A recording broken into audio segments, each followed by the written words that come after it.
All right, so I'm gonna be super honest that the reason I dropped the bike here was because of these. Lifting this bike is gonna be new for me. I have picked it up once before, but I'm so used to my R1250 GS, which has those big cylinder heads that stick out, so the bike doesn't fall all the way over. This does. So what I'm gonna have to focus on is making sure that my tires engage with the ground. Until they engage with the ground, I have no leverage. So we'll see about getting this sucker up. As stupid as it might seem, I'm actually most worried about these damn cactus spine, because I really don't want a cactus spine in my new tire. So I gotta figure this out.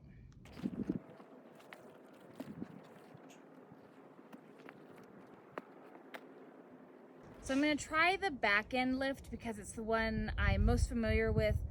And because this bike is so tall, the bar lift really isn't a good option for me, because what happens is when I go to lift it, I run out of leverage, because then I have to try to push up like this. Where someone who's taller, bar lift is great because they just bring it to their chest. I have to bring it almost above my shoulders in a lift like that. So back in is what I'm gonna work with.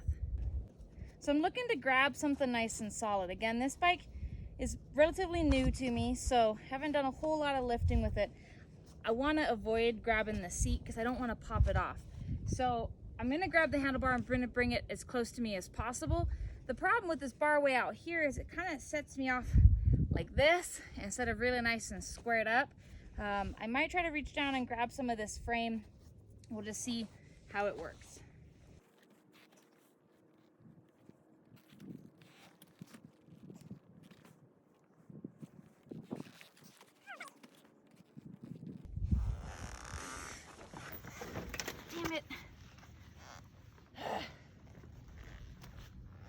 So here's my problem, is that the rear tire is not grabbing, the front is, and it's sliding me way the heck out that way.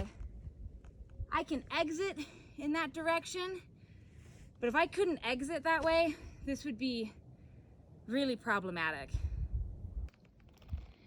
I'm definitely not next to the cactus spine anymore, but what it's doing is it's just pushing the front end here. That rear tire does not want to grab the ground.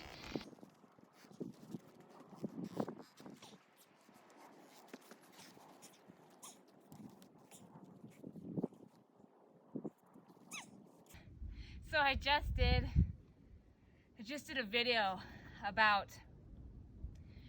the balance walk around and how that becomes beneficial on the trail, and here it is, beneficial on the trail. Now, if I still had my helmet on, I'd put that on, I'd just throw a leg over and ride away.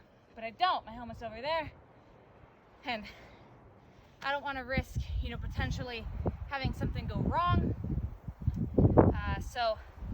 And I didn't put my kickstand out because this ground is really soft and it's moving away from me on the other side, and I don't want the bike to lean that far and sink in and fall the other way.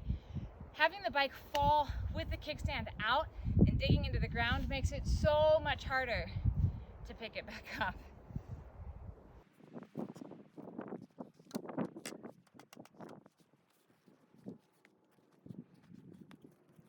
One last thing you want to do before just taking off from a situation like this is I had a path planned when my bike was on the ground the way it was, but then when it slid that quarter turn, now my path is different. So I'm gonna go take a look at it and make sure that I can get out without falling again. Okay, so naturally my biggest concern here is cactus, because I fell in the first place because of cactus. So I'm gonna try to find a path that takes me through without damaging too much nature. So we'll go along this way. Now, of course, I still have some cactus. Got those and those kind of all along here. And now I don't want to roll on these. I'm gonna just get those out of my way. There's no point messing this up for myself. So, avoid cactus, right up through here. Avoid more cactus, it's up and through there. I have a very small little space I can go through, or I might go through there. Avoid the cactus.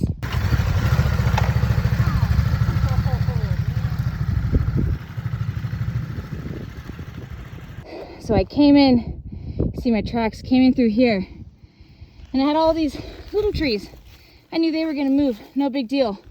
Did not see this. In fact, you can see how I pulled it up, and that was on my ankle. So I just twisted my ankle around, and I'm glad that's why I wear that right there. That's why I wear these protective boots.